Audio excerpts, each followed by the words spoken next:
Hello, this is Smilefoot, and welcome back to more Super Mario Galaxy.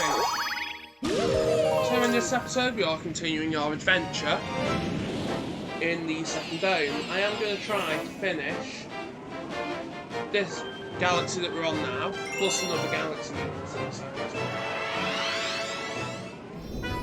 and then start a third one.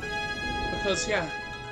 So as you can see, this is what we've already done once.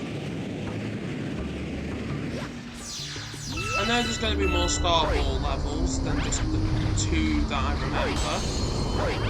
But I'm pretty sure in this game you've got about 4 Star Ball levels. Which I have no issues with, but yeah.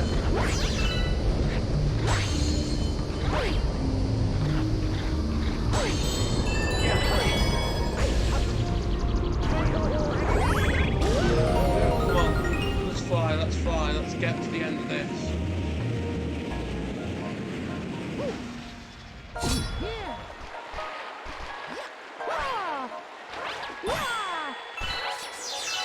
Come on.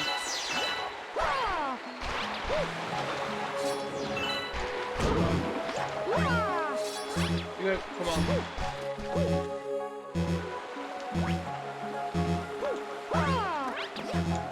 We need to get that life up mushroom.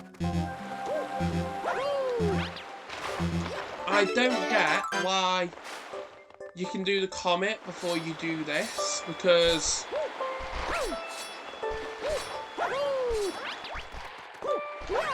as far as I'm aware, comets are supposed to be like remixes of stages you've already done. Therefore, by doing the comet version of this first, it's silly. But then I think some of it's probably because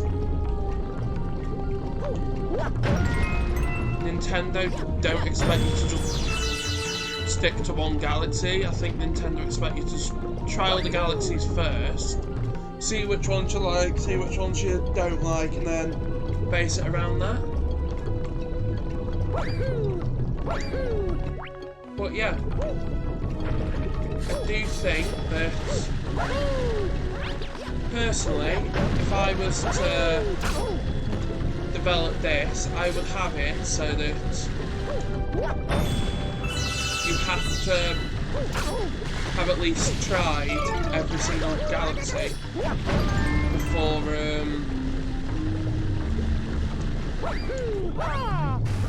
allowing players to simply just be like, I want to do this, I want to do that. Like,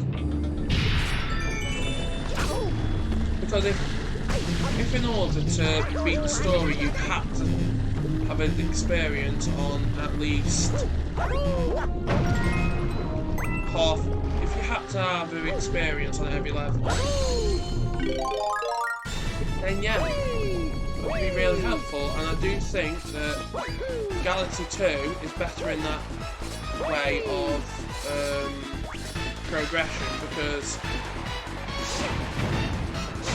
by making you have to do pretty much all of the galaxies, except for a few exceptions, which the exceptions to that rule simply are like split paths. But if you are like doing split paths, you split paths on the second Galaxy game are mainly in the later worlds anyway, which in later levels really do make it a lot more reasonable for that to be the case, because at that point you'll have already played through the majority of the stars. You'll already know the type of stars that you do and don't like, therefore, when you see all the different galaxies and that,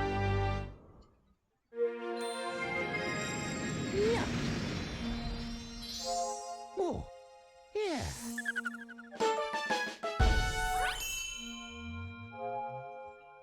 There we go. There we go.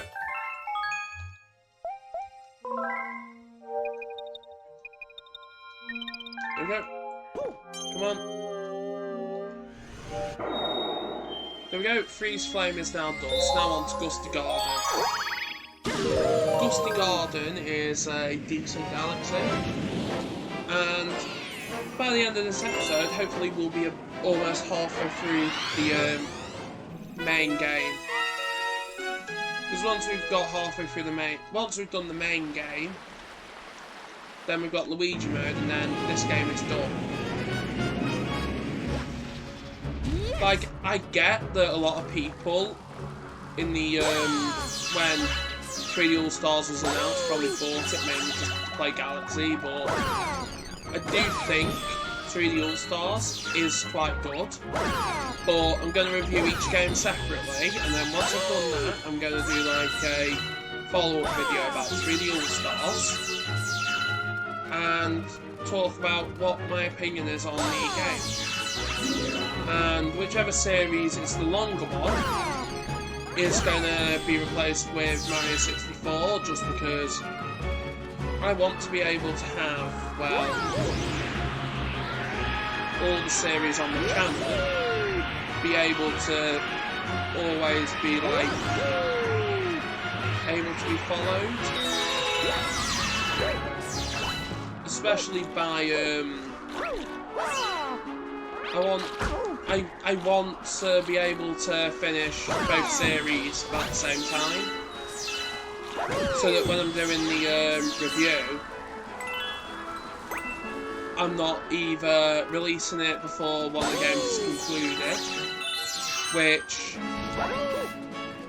personally I don't think I should allow anyway, even if that's the case, or have it at a point where it's quite difficult to like review it, where the other two games have been finished for quite a while. But I also do think that 100% completing the games is good and should be done if you're doing a review. Doing everything a game has to offer can really affect the score you give it. Like, for example, if you've got a game with a weak story, but it's good in the sense of the overall 100% completion experience, and it's designed to be completed, for example, you shouldn't then have to review it based on an unintended factor. Because while stuff like Nintendo will want to just make the games as accessible as they can, it's Nintendo at the end of the day. They need to make games as inclusive as they can and appeal to as many people as they can, because the more people that they appeal to, the better the sales will be for them, but also the better,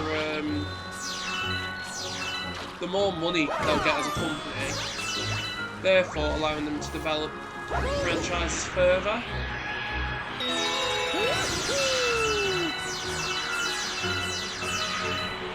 For example, Super Mario Sunshine.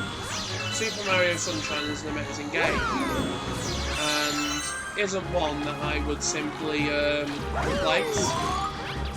I personally think Mario Sunshine is one of those games where the hate it gets just for being a different game to the ones that are earlier on in the series is silly, because it's basically like the whole Paper Mario thing. Yes, the games are different. Yes, they've completely changed the style of play for them. But at the end of the day, if a game franchise has changed the style of play, always give it a chance. Because you never know. You might like the new style more, or you might hate the new style. But it's only fair you give other games a chance, rather than just judging the game based on other people's reviews. Because I always say, people are going to like different things. Some people are going to like Mario Sunshine. Some people are going to think Mario Sunshine's a bad game. Some people are going to like Call of Duty. I personally do not like Call of Duty. It's one of those things where it's all based on personal opinion. People like different things. And yeah, I purposely play badly reviewed games on the channel. One, because, yeah, it's fun, but also, just because one person doesn't like a game doesn't mean that I'm not going to. It's like Sonic Boom, like, yeah, I get the criticism that people give it. It's a bad game, but it's not as bad as some people are making it out to be, because just because it's a different style of Sonic game doesn't mean that it should get the hate it does. If you get the hate, if you play a game and do not like it, that's fine. But if you try to, like, say the entire game is bad, you shouldn't like it, then no. Yeah. Oh, yeah. There we go. There we go.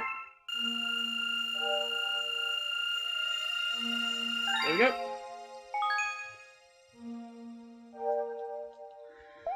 There we go. Yep. On to the next one, which is still Gusty Garden.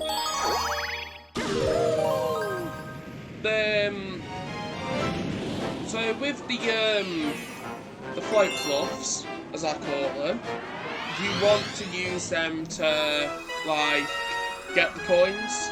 One of the coins will give a invincibility star, which you can then use to destroy a golden shop, which will give you the secret star of this level.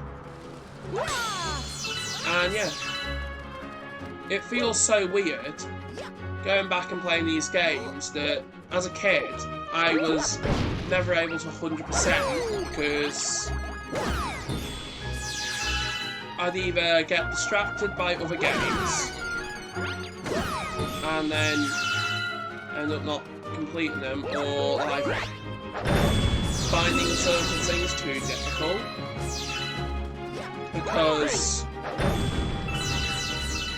the instruction on the screen and I never used to read.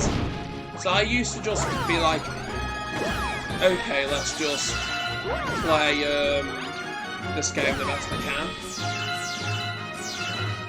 And the thing is I got to a point where I was watching a YouTube video when I was younger, and I was like, I never knew that, and then I did it in the game myself and learnt new concepts.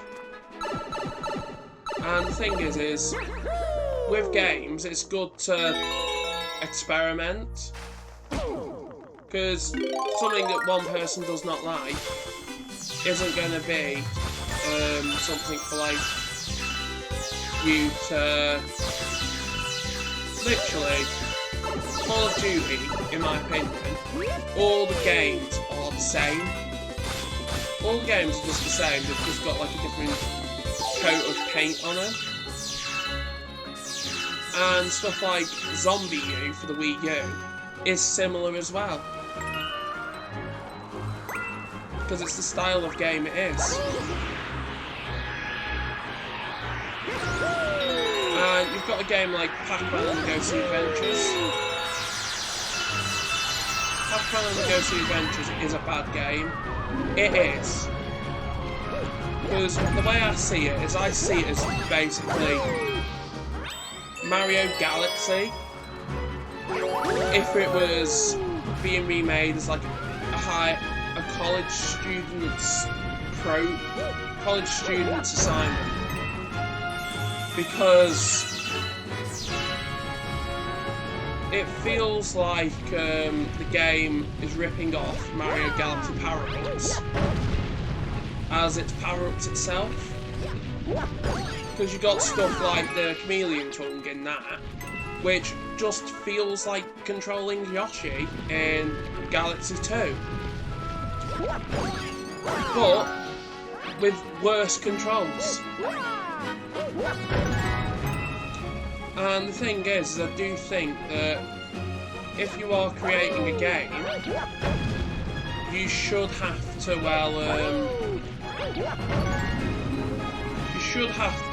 like, want to create it.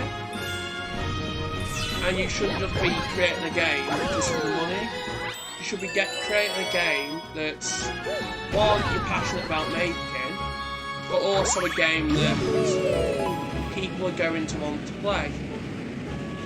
You don't have to actually do that planet, so I'm just going to leave it. Yeah, you should create a game that people are going to want to play. Like, if you look at Skylanders when that was in development, the people making that game were very passionate about it. They wanted to create the best game that they could. Nintendo also likes creating the best games that they can. Whether it's Super Mario, whether it's anything. Minecraft. Before that went into, like, Microsoft, it was a passion project by the people who made it. And then, once it got sold to Microsoft, it became a lot more corporate. Introducing stuff like the Marketplace. And mine coins and stuff. Which, in my opinion, takes away from the whole concept of Minecraft being a game where you make it whatever you want it to be. Minecraft is a genius game. It's a genius concept for a game. The reason is because it's not even the gameplay of it. It's literally the fact that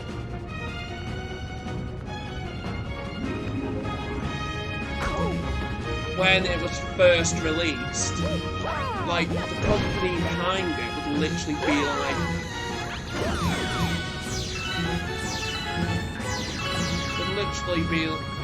like, involved in its community. Minecon, for example, a Minecraft convention that was run by Mojang themselves, like, it's the culture behind the game.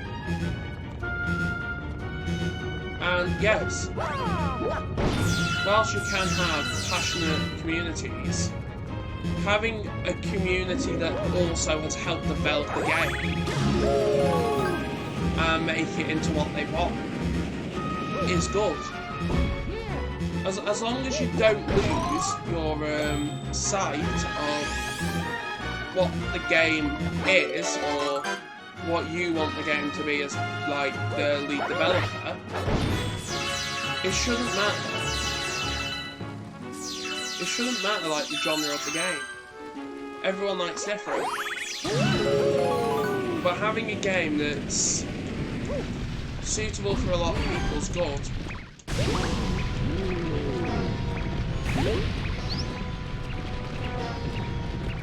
Especially if it's created by, like, a major publishing company like Nintendo. Like, Mario, despite it being a kid-friendly game, is not really that bad. And the reason why it's not that bad is because it's the more you budget into the game, the better.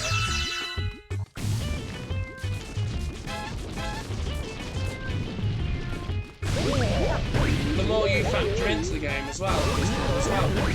Because if you factor in the game's community and be like, this is what we want to do. This is what the company is. This is our game. It's good.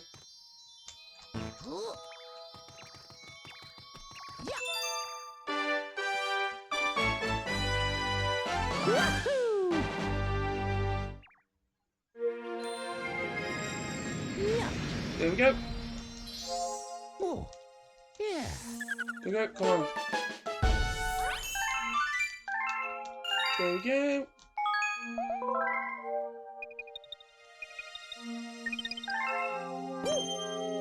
we go.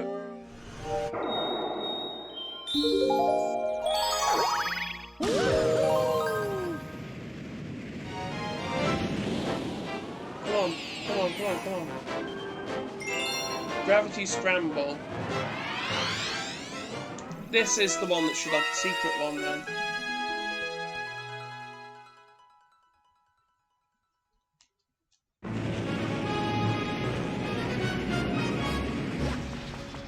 Yes. Good.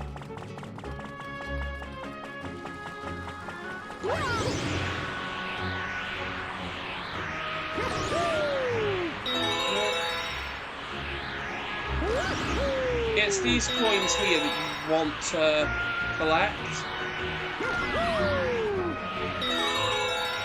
Because with them, it allows you to... Come on, Mole. The Monty Moles. Well, I'm calling them Monty Moles because they are.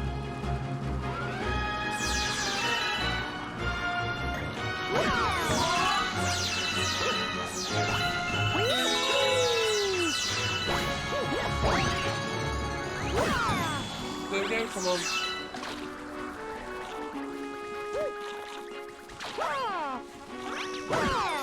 Yep.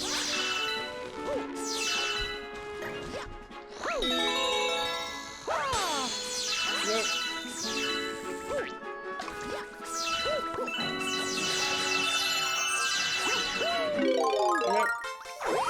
Now what we want to do is we want to now go to the final planet to get the change on.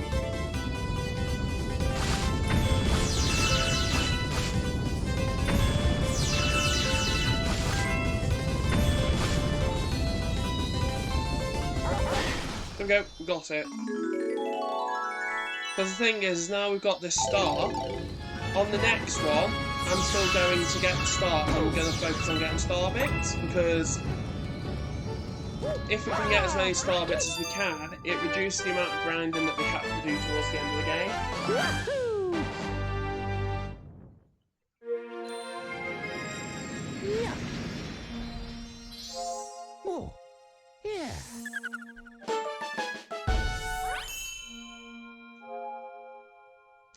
There we go. There we go. On to the next level now. We're going to go to Gusty Gardens. We've got 2 more levels left on Gusty Garden, and then once we've done that, then it's the one level that I do not like. And when we get to that one, yeah, but at least after that, we unlock Toy Time Galaxy. Or at least we should be able to start unlocking it, because Toy Time Galaxy is the one galaxy that's needed to like grind star bits. It's easiest to grind it on there, and once I show you the secret star grinding technique to get star bits, it really helps out. There's simply one room that, in that level, which if you keep going over and over and over, you can literally grind star bits and get ridiculous amounts for free. Without much effort as well. Because the thing is if you can get all that effort done, it's good. There we go, come on.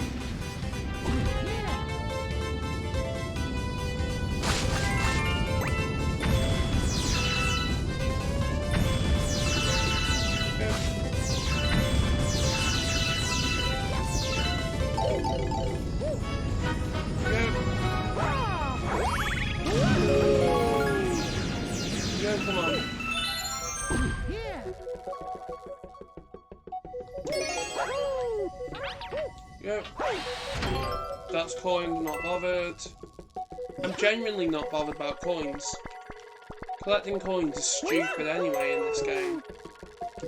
But Galaxy what? If it's Galaxy 2, where the coins actually have somewhat of a value for completionists, yeah. But the thing is it's not worth collecting coins in a game that, well, the value that they give is literally just as a random collectible that just contributes to like a high score thing. When who are you going to be comparing the high score with? It's not an arcade game. It's a mainline Mario game. So it's not worth taking that effort to literally collect every single coin just to compete with like your friends and family, because the thing is if you're competing with your friends and family over a stupid coin, it's ridiculous.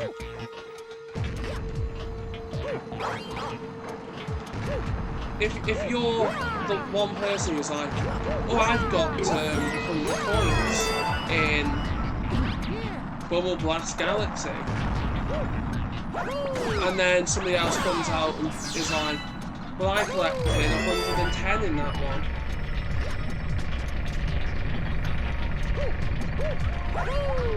Like, yes, it's good to have competition in your game, but if I'm doing a competition with a friend on this game, it's not going to be about these stupid coins and that. It's going to be about who's got the most stars, or who's like the furthest along in the game.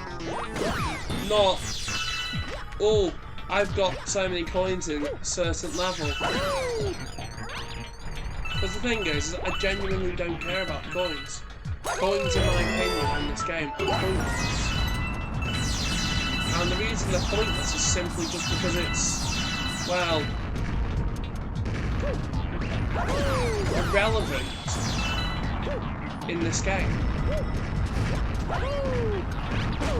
The most relevant thing for coins is literally the final world of the only thing that's relevant for coins is the fact they restore health. It's the only thing that's keeping them relevant in this. Because you could easily remove coins altogether and just have the star bits. Yeah. Oh. Yeah. There we go. There we go.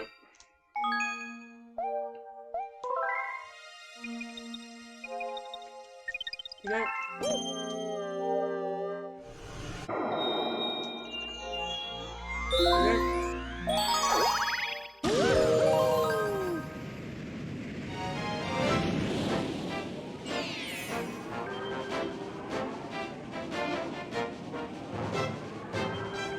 There we go.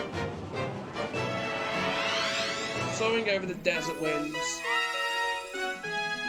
So this is probably one of the worst levels in the game, in my opinion. Plus as well, this one's got like 2 secret stars. One of them's a Hungry Loom. And this is the only one where they've actually got 2 secret stars. And yeah, I can't remember which level it is that doesn't have a secret star, so I'm going to treat it as if every single level in this has got a secret star as we go through. Just so that I know that if there is a secret star, we're not going to miss out.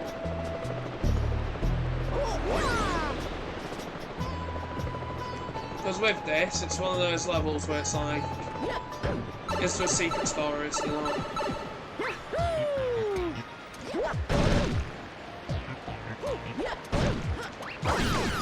Considering the amount of like levels in this game, it's ridiculous.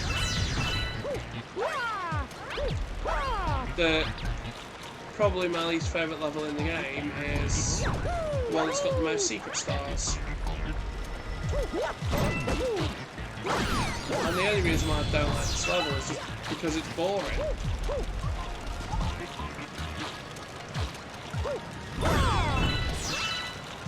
Because the thing is all the levels in this are basically the same thing. Also, I don't particularly like the desert level themes, just because all the desert levels in Mario are very similar, whether they're 2D or 3D.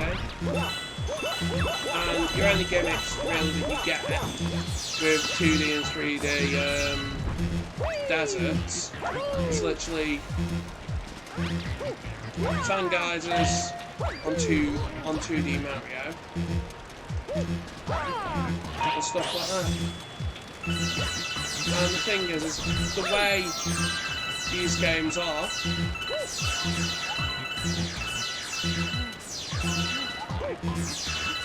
in my opinion, desert levels shouldn't be as common as they are, because yeah, like Super Mario Bros. Wonder, the desert world don't even know it's the desert world from the levels, because it's done well. There's someone who doesn't like desert levels in Mario, just because I find them boring, I find them stupid as well, because whether you're playing Galaxy 1, 2,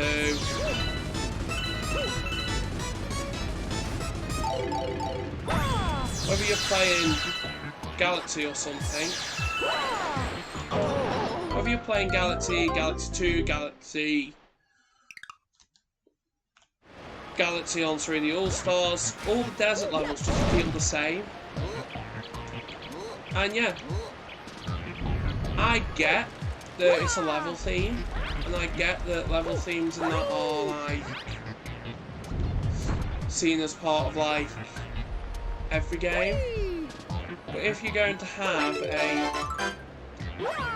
level theme that you're going to put in a Mario game, just make them interesting. Like, you can make the desert level interesting. It doesn't have to be boring. It can be enjoyable. Any game can be enjoyable. Any theme in any level theme can be enjoyable. If you put a spin on the concept.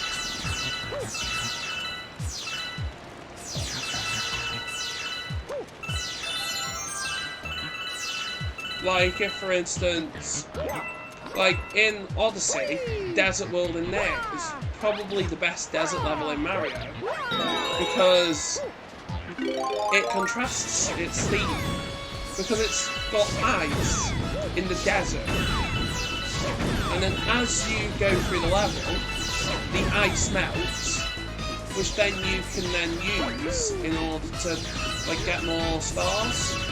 Well, moons in that game, but I'll always focus on the stars because it's Mario. Mario is heavily associated with the collection of like stars in there. Okay, so 2 levels after this that are the ones with the secret exits, but yeah, it's literally Nintendo is like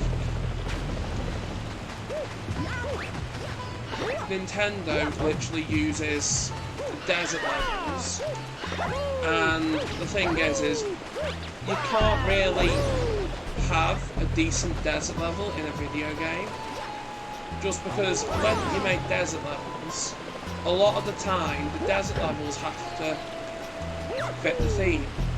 Therefore, you can't really have like a theme that fits. It's like Odyssey. It's like Mario Odyssey. Like the concept of Odyssey is literally Mario's travelling around the world,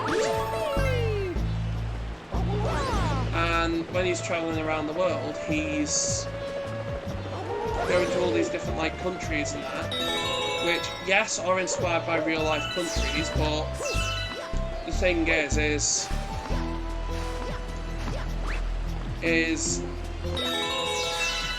just part of like the game, and it makes sense. Yes, even though you've got creepy PS2 humans in New Donk City, that if you were to have humans in a Mario game, you'd think that they'd look like Mario. And then you've got Mayor Pauline, who literally looks like a Mario character, compared to compared to like the other humans, but she's still very tall. So the thing is if you take Mario as someone who's not had mushroom in that game, and then in something like, say, in the other ones, yeah. Oh, yeah. There we go. There we go. And there we go. A hungry loom has now appeared. I think we might do that in the next episode. So thanks for watching this episode, and we'll see you in the next one. Bye!